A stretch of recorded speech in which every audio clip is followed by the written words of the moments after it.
Halo semuanya, kami dari kelompok 4 pada video ini akan memaparkan hasil program pemberdayaan masyarakat, yaitu pemberdayaan buru potong ayam di Banjartengah, Desa Darmasabe melalui pemanfaatan limbah bulu ayam untuk pembuatan pakan ternak. Adapun berikut ini adalah tim dari kelompok 4 yang terdiri dari Lina, Dewi, Karen, Murah, Kevin, Bunga, Sinta, Oni, Steven, dan Dodi.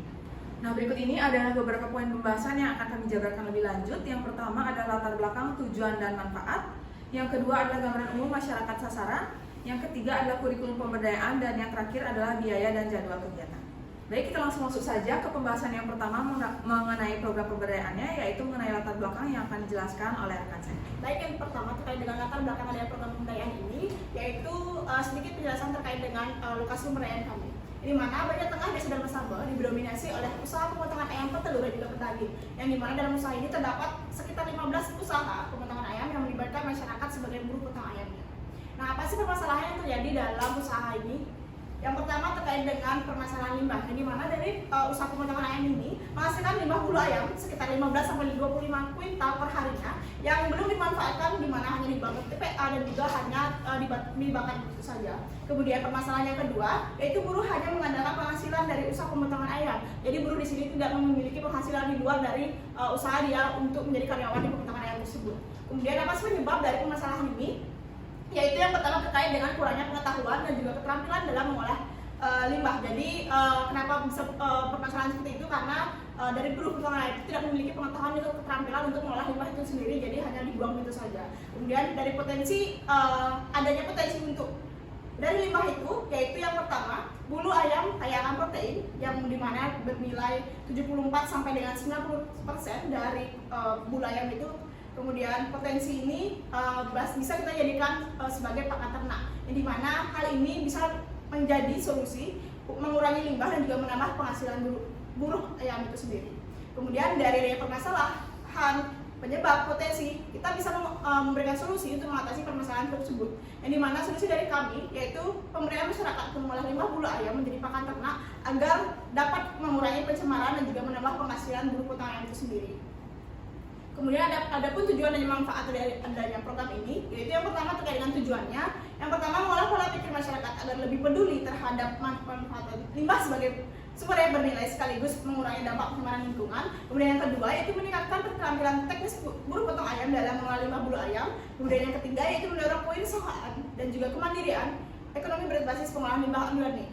Kemudian yang berikutnya yaitu manfaat dari adanya program ini, yaitu yang pertama terciptanya sumber penghasilan baru yang dapat meningkatkan kesejahteraan buruh potong ayam sekaligus lingkungan menjadi lebih bersih dan juga sehat. Kemudian yang kedua yaitu meningkatkan pengetahuan dan keterampilan buruh potong ayam dalam bidang pengolahan limbah dan juga wirausaha. Dan yang terakhir yaitu tumbuhnya jiwa kewirausahaan yang mendukung pembangunan ekonomi depan. Selanjutnya terkait dengan materi berikutnya akan dijelaskan oleh rekan saya. Baik, selanjutnya saya akan menjelaskan tentang gambaran umum dari program buruh potong ayam di Desa Darmasabe, di mana program ini menyasar 25 buruh potong ayam di desa di Banjartengah, Desa Darmasabe yang rata-rata berusia 28 hingga 35 tahun, yang dimana berpendidikan SMA. Nah, mereka sangat berpengalaman namun belum memiliki akses pelatihan keterampilan dan kewirausahaan. Nah, melalui program ini kelompok kami memberikan pelatihan keterampilan kewirausahaan, yang dimana pengolahan limbah bulu ayam. Program ini bertujuan untuk meningkatkan kemandirian dan juga bertujuan untuk menciptakan usaha ramah lingkungan yang berbasis pemberdayaan. Baik, kita langsung saja masuk ke bagian kurikulum pemberdayaan, yang dimana di sini ada durasi pelatihan dan siapa saja sih sasaran peserta dalam program pemberdayaan ini. Kita langsung masuk saja ke durasi pelatihan, yang dimana pelaksanaan program pelatihan ini dirancang dengan durasi selama 5 hari, yang dimana setiap harinya akan berlangsung selama 5 hingga 6 jam. Dan adapun metode pelatihan ini menggunakan metode pendekatan kombinasi antara teori dan juga praktik, yang dimana materi teori akan diberikan sebanyak 30% dan praktik langsung diberikan sebanyak 70%. Yang dimana pembagian ini bertujuan agar peserta lebih fokus dalam keterampilan yang aplikatif, terutama dalam hal pengolahan limbah bulu ayam menjadi produk yang bernilai ekonomi. Adapun sasaran peserta dari program pemberdayaan ini adalah kelompok buruh potong ayam yang berada di Banjartengah, Desa Darmasabe, Kabupaten Bandung, yang dimana jumlah pesertanya ada 25 orang dengan mayoritas laki-laki dan berusia 28 hingga 35 tahun. Yang dimana kelompok ini dipilih karena memiliki potensi untuk dikembangkan melalui pelatihan kewirausahaan sosial dan pengolahan limbah guna meningkatkan keberlanjutan dan kemandirian ekonomi secara berkelanjutan. Nah, oke, tadi itulah dia bagian dari kurikulum pemberdayaan berupa durasi pelatihan dan sasaran peserta. untuk selanjutnya di sini juga ada pemaparan mengenai modul. Jadi modul-modul apa saja atau materi-materi apa saja yang akan kami paparkan atau kami berikan pada program pemberdayaan ini. Di mana untuk modul sendiri itu kami memaparkan sebanyak 5 modul. Nah, jadi mari kita bahas satu persatu mulai dari modul pertama. Nah, untuk modul pertama yang kami paparkan atau kami gunakan dalam pemberdayaan ini berjudul pengenalan limbah bulu ayam. Nah, ada pun beberapa materi yang akan dipaparkan pada modul ini seperti karakteristik bulu ayam, kemudian dampak bulu ayam atau dampak limbah bulu ayam terhadap lingkungan ataupun potensi nilai ekonomis dari limbah bulu ayam ini. Nah, untuk metode yang akan digunakan berupa ceramah dan diskusi kelompok dan juga menghadirkan fasilitator bernama Dr. Insinyur Inyoman Tirta Ariano SMS IPU ASEAN Eng yang ahli pada pengelolaan limbah bulu ayam. Dan juga modul ini memiliki tujuan nantinya agar peserta memahami pentingnya pengolahan limbah bulu ayam. Selanjutnya, modul kedua yang akan diberikan berjudul teknologi pengolahan bulu ayam. Adapun beberapa materi yang akan disampaikan pada modul ini seperti struktur keratin bulu ayam, alat dan bahan pengolahan, beberapa proses pengolahan seperti perendaman dengan HCl, fermentasi, hingga pengeringan, kemudian juga mengenai proses hidrolisis keratin atau penghancuran protein kasar dari limbah bulu ayam itu sendiri. Untuk metode yang akan digunakan pada modul ini adalah ceramah dan demonstrasi serta praktik langsung yang juga menghadiri fasilitator yang ahli pada teknologi pengolahan bulu ayam yaitu Prof. Dr. Insinyur Igusti Nyoman Gede Biduro MSIPU ASEAN Eng yang berasal dari Universitas Udayana, dengan tujuan modul ini nantinya agar peserta pemberdayaan mampu mengolah bulu ayam menjadi bahan setengah jadi. Kemudian modul ketiga yang akan dipaparkan atau diberikan pada pemberdayaan ini adalah formulasi pakan ternak dari bulu ayam. Jadi beberapa materi yang akan diberikan seperti komposisi nutrisi bulu ayam, pencampuran dengan bahan lain seperti tepung, jagung halus, dedak, vitamin B kompleks, air maupun tepung tapioka, kemudian juga pencetakan bahan yang sudah dicampur hingga pengeringan, dan juga standar pakan ternak. Untuk metode sendiri yang akan digunakan berupa ceramah, praktik langsung, dan diskusi teknis dengan menghadirkan fasilitator yang juga ahli pada formulasi pakan ternak yaitu Dr. Insinyur Milo Putu Sriani SPT MP IPU ASEAN Eng yang juga berasal dari Universitas Udayana, dengan tujuan modul ini adalah agar peserta menghasilkan pakan ternak siap uji. Nah, untuk modul keempat yang akan diberikan berjudul uji mutu dan keamanan produk. Jadi beberapa materi yang akan diberikan pada modul ini adalah uji kualitas fisik baik itu kadar air, aroma, warna, hingga tekstur dari limbah bulu ayam yang sudah diolah tadi, kemudian juga kelayakan konsumsi untuk ternak hingga penanganan limbah sisa yang dapat ditimbulkan dari proses pengolahan limbah tadi.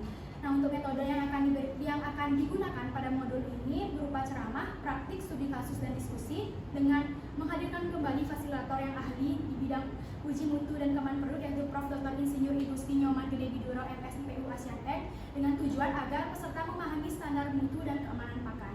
Kemudian modul yang kelima atau yang terakhir yang akan diberikan itu adalah pemasaran dan kewirausahaan. Jadi beberapa materi yang akan diberikan itu adalah strategi pemasaran, kemudian pengemasan produk yang menarik dan informatif, model bisnis mikro, hingga studi kasus keberhasilan. Untuk metode yang akan digunakan itu adalah ceramah, workshop, studi kasus, dan presentasi, di mana menghadirkan fasilitator yang ahli pada bidang kewirausahaan yaitu Dr. Ida Ayunistia Dewi SPM AGB yang juga berasal dari Universitas Udayana, dengan tujuan pada modul ini adalah peserta mampu menyusun rencana usaha kecil mandiri.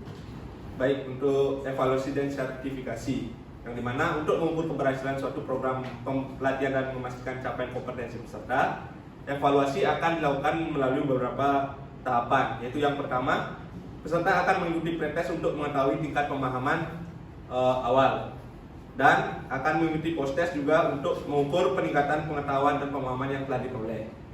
Nah, untuk sumber daya yang diperlukan, pelaksanaan program pemberdayaan ini memerlukan beberapa sumber daya agar kegiatan dapat berjalan optimal dan mencapai hasil yang diharapkan. Nah, adapun sumber daya yang diperlukan yaitu yang pertama sumber daya manusia, yang kedua peralatan pendukung, yang ketiga bahan yang digunakan. Baik, untuk selanjutnya ada rencana tindak lanjut, di mana ini merupakan upaya untuk memastikan keberlanjutan dari program pemberdayaan itu sendiri.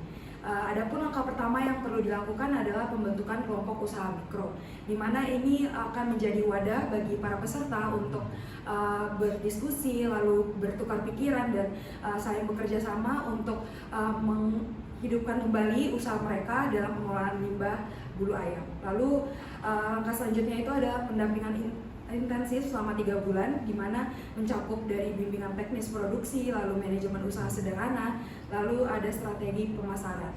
Lalu dilanjut lagi dengan fasilitasi akses usaha, di mana kami akan menghubungkan peserta ke koperasi ataupun UMKM lokal untuk memperluas jejaring pasar mereka dan juga dapat akses modal mereka dan keberlanjutan usaha mereka. Baik, selanjutnya itu kita masuk ke kurikulum pemberdayaan mengenai susunan acara kegiatan pemberdayaan, di mana susunan acara kegiatan pemberdayaan ini dimulai dari susunan acara hari pertama, di mana yang pertama itu akan dilakukan registrasi, pembukaan, pengenalan fasilitator dan peserta, selanjutnya dilanjutkan dengan pretest, lalu dilanjutkan dengan materi karakteristik dan jumlah limbah bulu ayam, lalu dilanjutkan dengan dampak limbah terhadap lingkungan dan kesehatan, lalu dilanjutkan dengan istirahat. Setelah itu akan masuk ke materi, yaitu mengenai potensi ekonomi pengelolaan limbah bulu ayam dan juga studi kasus yang sudah sukses. Lalu kemudian akan ada diskusi kelompok mengenai identifikasi peluang dan tantangan di lingkungan sekitar. Nah, lanjut ke presentasi hasil diskusi kelompok, lalu ada refleksi dan juga tanya jawab. Kemudian ada post test, dan yang terakhir ada evaluasi harian dan penutup hari pertama, di mana susunan acara ini nantinya akan sama pada susunan acara hari kedua, ketiga, keempat maupun kelima, di mana nantinya dibedakan hanya materi dan praktik yang diberikan. Baik, di sini saya akan menjelaskan terkait dengan rancangan biaya yang kita keluarkan untuk kegiatan yang kita canangkan itu sendiri, yakni pemberdayaan, di mana totalnya ada 50 juta, di mana terdapat 9 jenis penganggaran yang kita keluarkan. Yang pertama adalah perlengkapan penyuluhan, di mana dengan total 2.500.000 atau 5% dari 50 juta atau total biaya. Yang kedua adalah honor dari fasilitator, di mana di sini kita menggunakan 4 fasilitator dengan 500 per hari dikali dengan 5 kali pertemuan, di mana mencapai total 10 juta atau 20% dari total anggaran yang kita rencanakan.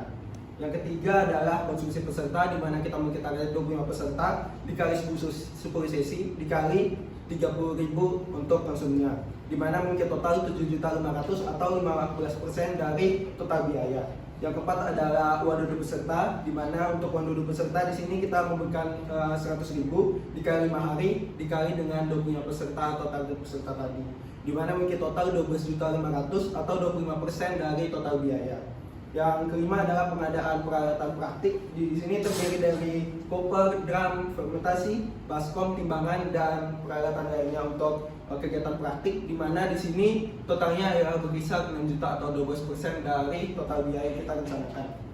Yang selanjutnya adalah pengadaan barang praktik dengan total 4.500.000 atau 9% dari total biaya yang kita rencanakan.